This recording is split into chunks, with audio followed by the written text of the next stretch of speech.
Tempering versus toasting. Tempering is done for a variety of reasons. It may be to draw out more of a pronounced flavor from the spice, to simply change the flavor of the spice, or to add balance in your dish. What is tempering? In Indian food, you use whole spices and add it to hot oil or fat, which brings out the natural oils of those spices, which in turn flavors the oil or the fat. And then of course that flavors your curry, your sauce, or the dish that you're making. Another example of tempering is tempering eggs. This is where you add a very hot liquid to beaten eggs, thereby which gently raising the temperature of the egg so that we can add the egg mixture back to our custard without adding little bits of scrambled eggs.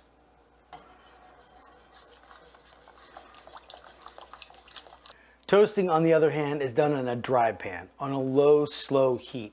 It brings out the natural oils and caramelizes. A good example would be nuts. Imagine the smell of toasted almonds wafting through the air, or the pepperiness of a spice blend. That's what toasting does.